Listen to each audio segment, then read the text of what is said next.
Dear friends, welcome to Biblical Parivartana. Once again, welcome to Daily Devotions. దేవుని ప్రేమ ఇదిగో. October 30వ తారీఖుకి చెందినటువంటి వాక్య భాగం 2వ తిమోతి 2వ అధ్యాయం.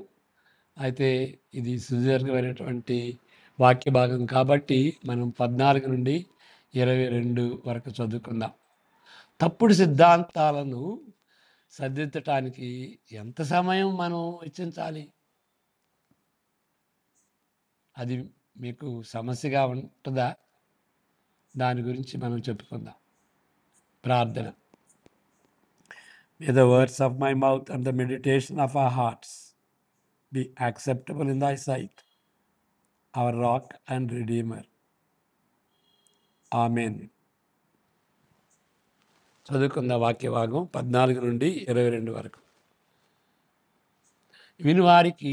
వినువారిని చెరుపటగే గాని మరి దేనికిని పనికిరాని మాటలను గూర్చి వాదము పెట్టుకొనవద్దని ప్రభు ఎదుట వారికి సాక్ష్యమిచ్చుచు ఈ సంగతులను వారికి జ్ఞాపకము చేయము. ఆ 14వ వచనంపై మనం ధ్యానిద్దాం, కానీ 22 వరకు మనం చదువుకుందాం. దేవుని ఎదుట యోగ్యునిగాను సిగ్గుపడనక్కరలేని పనివానిగాను సత్యవాక్యమును సరిగా ఉపదేశించువానిగాను నిన్ను నీవే దేవునికి కనపరుచుకొనుటకు జాగ్రత్త పడుము. అపవిత్రమైన వట్టి మాటలకు విముఖుడవై ఉండుము. అట్టి మాటలాడువారు మరి ఎక్కువగా భక్తిహీనులగుదురు. కొరుకు పుండు ప్రాకినట్టు వారి మాటలు ప్రాకును. వారిలో హమయనైనను ఫిలేతును ఉన్నారు. వారు పునరుద్ధానం గతించనని చెప్పుచూ సత్యము విషయము తప్పిపోయి కొందరి విశ్వాసమును చెరుపుతున్నారు. అయినను దేవుని యొక్క స్థిరమైన పునాది నిలకడగా ఉన్నది. ప్రభువు తన వారిని ఎరుగును అనునది. ప్రభు నామమును ఒప్పుకొను ప్రతి వాడును దుర్నీతి నుండి తొలగిపోవాలని అనునది దానికి ముద్రగా ఉన్నది. గొప్ప ఇంటిలో వెండి పాత్రలను బంగారు పాత్రలను మాత్రమే గాక కర్రవియు మంటివియు కూడా ఉండును. వాటిలో కొన్ని ఘనతకును కొన్ని ఘనహీనతకును వినియోగింపబడును. ఎవడైనాను వీటిలో చేరక తన్ను తాను పవిత్రపరచుకుని ఎడల వాడు పరిశుద్ధపరచబడి యజమానుడు వాడుకొనుటకు అర్హమై ప్రతి సత్కార్యమునకు సిద్ధపరచబడి ఘనత నిమిత్తమైన పాత్ర ఉండును. నీవు యవనేచ్ఛల నుండి పారిపోవు. పవిత్ర హృదయాలై ప్రభువునకు ప్రార్థన చేయు వారితో కూడా నీతిని, విశ్వాసమును, ప్రేమను, సమాధానమును వెంటాడును.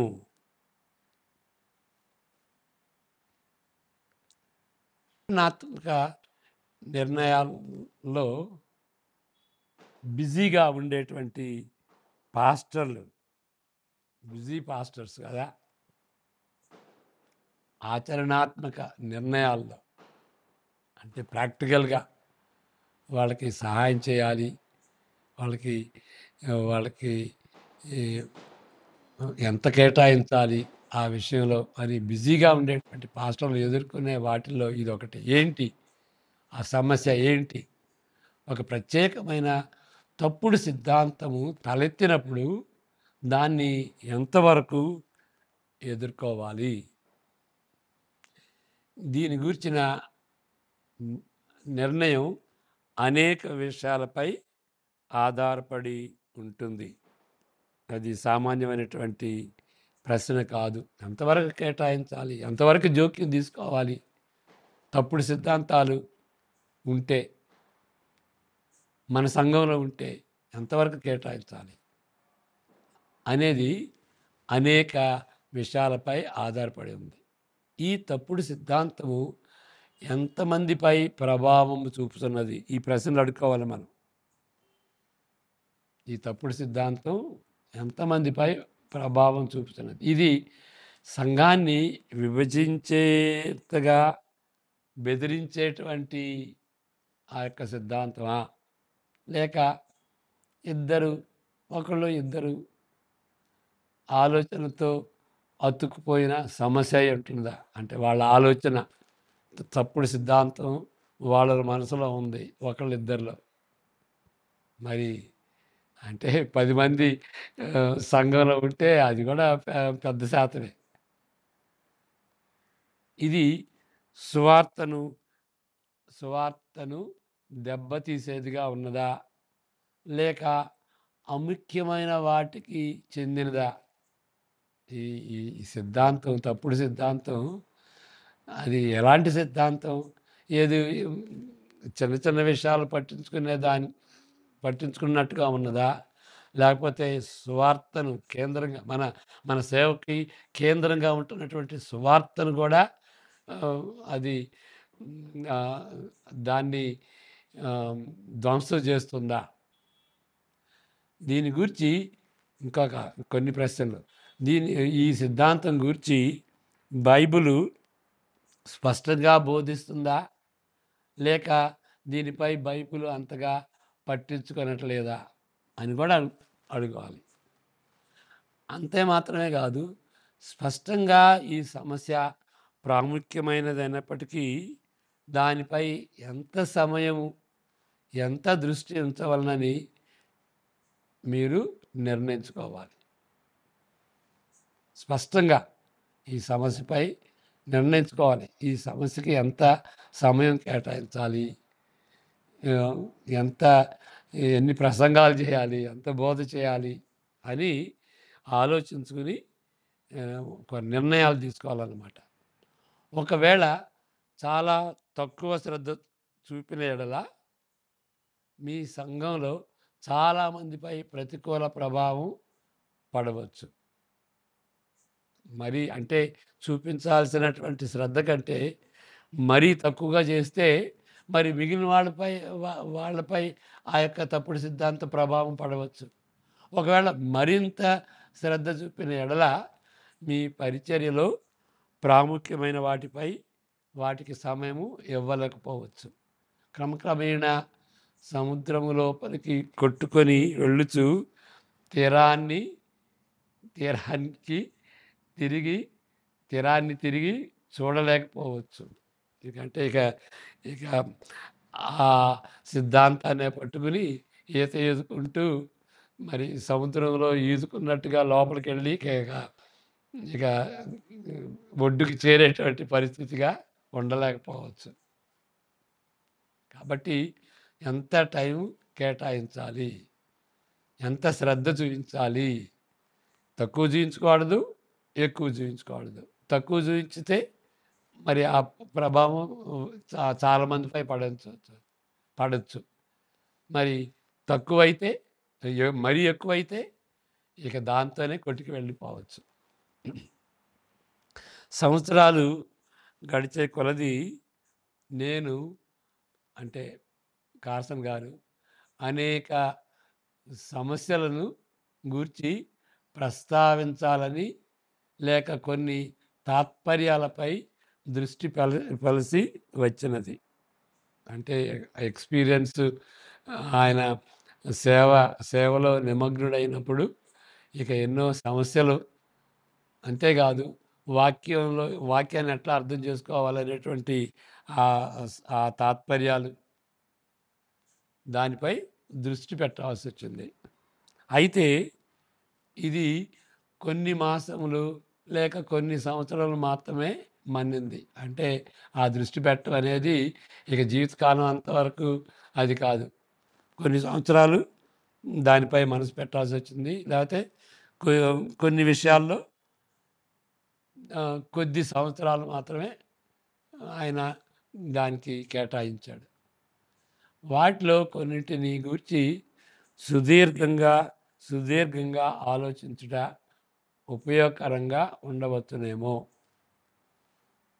కాబట్టి వాటిలో కొన్నిటిని ఆయనకు మనతో పంచుకుంటాడు. మనకు ఉపయోగకరంగా ఉంటాయేమో. అంతకంటే ఎక్కువగా వీటిపై దృష్టి పెట్టే సమయము వ్యర్థమే. చూడండి. అంటే ఉపయోగకరంగా కొంచెం వాటిపై సుదీర్ఘంగా ఆలోచించటం ఉపయోగకరంగా ఉండొచ్చు. కానీ అంతకంటే ఎక్కువగా వీటిపై దృష్టి పెట్టే సమయం వ్యర్థంగా ఉంటుందని అనుకోవాలి. ఒక హెవెన్స్ గేట్ అనేటువంటి ఒక కల్ట్ ఉండేది. డేవిడ్ కొరేష్ అనేటువంటి ఆయన. ఆయన ఆత్మహత్య చేసుకున్నట్టుకు కొన్ని మాసముల ముందు ఈ కోవకు చెందిన వారు నాకు తప్పనిసరిగా నాకే కాదు వేరే వాళ్ళకు కూడా ఈ ఈ ఈ యొక్క కరస్పాండెన్స్ పంపించి ఉంటారు. ఒక వీడియోతో సహా చాలా సాహిత్యాన్ని కార్సన్ గారికి పంపారు. ఈ డేవిడ్ కొరేష్, హెవెన్స్ గేట్ సంబంధించినటువంటి వాళ్ళు. మరి గూగుల్కి వెళ్ళి చూడండి. ఇది చాలా వాళ్ళందరూ ఆత్మహత్య చేసుకున్నారు. అవి వీడియోలో, టీవీలో చాలా చాలా చాలా దారుణంగా జరిగినట్టుగా మనం చూస్తాం. 10 నిమిషములు మాత్రమే హెచ్చించి వాళ్ళు వీడియో పంపించినప్పుడు కార్సన్ గారు జస్ట్ 10 మినిట్స్ ఆ వీడియోని చూశాడు. వారి గురి ఏమైనదో గుర్తించుటకు పైన వారి సాహిత్యాన్ని సూచితుని. అసలు దేని గురించి అని పైన చూసి అసలు ఏంటి వీళ్ళ గురేంటి, వీళ్ళ ఆలోచన ఏంటి, వాళ్ళు దేన్ని ఆశిస్తున్నారు అని చూడటానికి వారి సాహిత్యాన్ని మరి వీడియోని చూశాడు. అది ఆయన గ్రహించింది ఏంటంటే అది కల్తీ లేని చెత్త. కల్తీ లేని చెత్త. ఇక దానికి ఎప్పుడు స్పందించననే ఉద్దేశంతో ఒక ఫైల్లో ఆ సాహిత్యాన్ని అంతా పెట్టేసేసాడు. కొన్ని వారాల తర్వాత దాని నమ్మినటువంటి అనుచరులు, ఆ హెవెన్స్ గేట్ అనుచరులు చాలామంది చనిపోయారు. మైకల్ డ్రోసినిన్ వ్రాసిన ద డబుల్ కోడ్ పుస్తకాన్ని గట్టిగా ఎందుకు స్పందించలేదని ఒక పాస్టర్ గారు 2 సంవత్సరాల క్రితం ఫోన్ చేశాడు. ద బైబుల్ కోడ్, మరి ఆ పుస్తకాన్ని మీరు ఎందుకు ఖండించలేదని ఒక పాస్టర్ గారు ఆయన వెంటబడ్డాడు. దానిపైన ఉన్న ఆసక్తిని బట్టి, నా ఆశను బట్టి చాలా సమాచారం సంపాదించి ఒక ఫైలు తయారు చేసుకున్నాను. కానీ ఆ పాస్టర్ గారికి అది సరిపోలేదు. సంఘ వ్యక్తులకు అది చాలా ఇబ్బందికరంగా ఉంటుందని ఆ సంఘ కాపరి తలంచాడు. నేను దానిపై కొంత దృష్టి పెట్టవలనని ఆ పాస్టర్ గారు పట్టుపట్టాడు. కానీ దానికి నేను తిరస్కరించాను. 2 మాసముల తరువాత ఆ సమస్యపై దృష్టి పెట్టుతున్న వ్యక్తి ఆ పాస్టరేనని నాకు తెలిసినది. దాన్ని వదిలిపెట్టుటకు ఆ పాస్టర్ గారు ఇష్టపడటం లేదు. కానీ ఆయన చెప్పింది ఏంటి, సంఘ వ్యక్తులు చాలా ఇబ్బందికరంగా ఉన్నారు అని ఆయన సాకుగా చెప్తున్నాడు. ప్రాబ్లం ఏంటంటే ఆయన ప్రాబ్లం. ఓకే, అంటే ద డబుల్ కోడ్ పుస్తకాన్ని గురించి కార్సన్ గారు స్పందించాలి, ఆయన ఎక్కువ టైం వెచ్చించాలి అని ఆ పాస్టర్ గారు అడ్వైజ్ ఇచ్చాడు. కానీ జరిగింది ఏంటంటే ఆ పాస్టర్ గారికే ఆ సమస్య ఉండిపోయింది. కానీ అది వ్యక్తులందరికీ, ఆ సంఘంలో ఉన్నటువంటి వ్యక్తులందరికీ ఇబ్బందికరంగా ఉందని ఆయన అబద్ధం ఆడాడు. కాబట్టి దీనికి వ్యతిరేకంగా పౌలు తిమోతిని హెచ్చరిస్తూ చెప్పిన మాటలు ఎంతో అవసరం.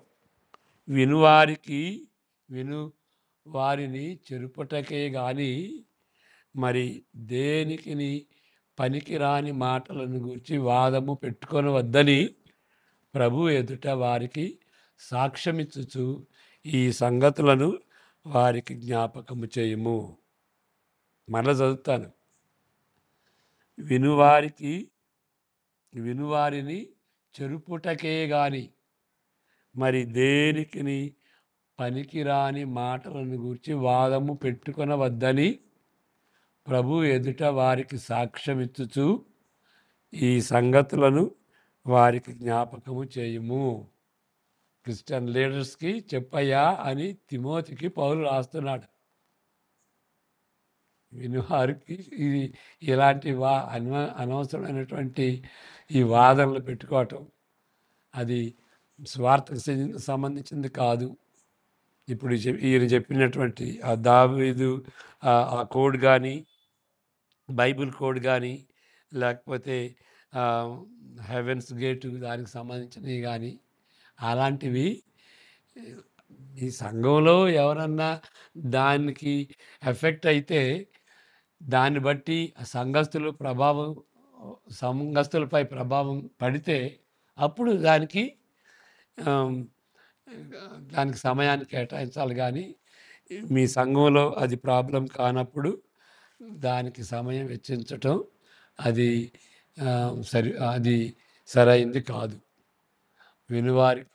వినువారిని చెరుపుటగా కానీ దేనికి పనికిరాని మాటలు, పనికిరాని వాదాలు అవి పెట్టుకోవద్దు.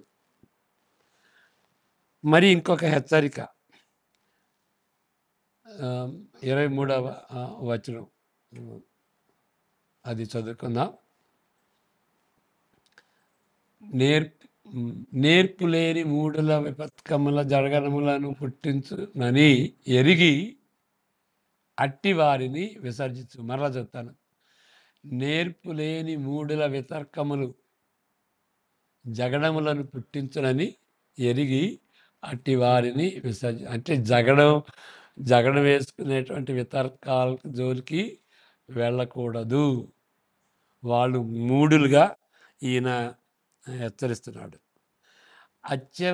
అత్యవసరమైనచో జవాబు ఇవ్వు, అముఖ్యమైన వాటిపై కేంద్రీకరించవద్దు, ప్రాథమికమైన సత్యాల నుండి దృష్టి తొలగించవద్దు, మూర్ఖమైన వితర్కములతో చిక్కుకుపోకూడదు.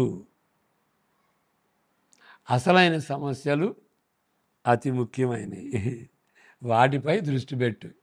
అంతేగాని అనవసరమైనటువంటి వాటి జోలికి వెళ్ళొద్దు. మరలా చూస్తాను. అత్యవసరమైన జవాబు ఇవ్వు. అత్యవసరమైతేనే దాన్ని పట్టించుకుని దానికి జవాబు చెప్పు. అముఖ్యమైన వాటిపై కేంద్రీకరించవద్దు, టైం వేస్ట్. ప్రాథమికమైన సత్యాల నుండి దృష్టి తొలగించవద్దు, మూర్ఖమైన వితర్కములతో చిక్కుకుపోకూడదు.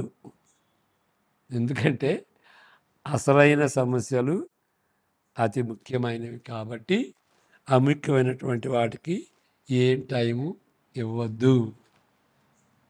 ఓకే. మరి కార్సన్ గారు నాకు పరిచయం. ఆయన ఒక్క సెకండ్ కూడాను అనవసరమైనటువంటి జోలికి వెళ్ళడు. ఇంకా నేను నేర్చుకున్నది. ఎందుకంటే సమయం, టైము ఈజ్ లైఫ్ కదా. మనం కొన్ని సంవత్సరాలు జీవిస్తాం కాబట్టి మన సమయాన్ని సరైనటువంటి వాటికే వెచ్చించాలి. కాబట్టి చిన్న చిన్నవి అట్లాగే తీసుకెళ్తా ఉంటాయి అన్నమాట. కాబట్టి మరి దేవునికి టైం ఇవ్వాలి, మరలా ఫ్యామిలీకి టైం ఇవ్వాలి, ఫ్యామిలీతో ప్రార్థన చేసుకోవాలి, పిల్లలకి టైం ఇవ్వాలి, సంఘానికి టైం ఇవ్వాలి, మరి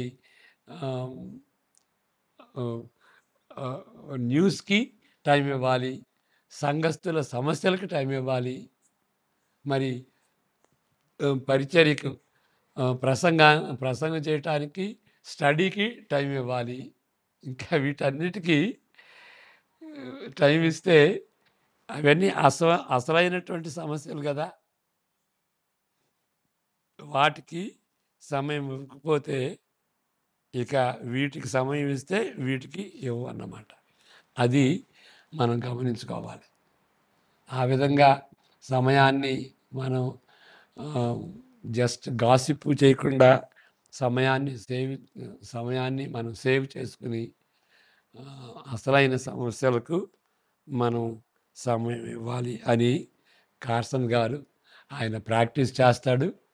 అలాంటిది మనకి చెప్పగలుగుతున్నాడు.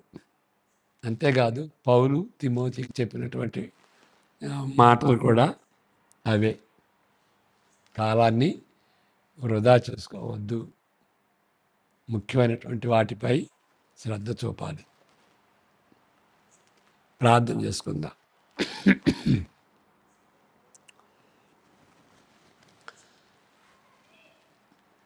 యెహోవా నిన్ను ఆశీర్వదించి కాపాడును కాక, తన సన్నిధి కాంతిని నీపై ప్రకాశింపజేసి నిన్ను కరుణించును గాక. ఆయన సన్నిధి కాంతిని నీపై ఉదయింపజేసి నీకు సమాధానము అనుగ్రహించును గాక. ఆమెన్. God bless you.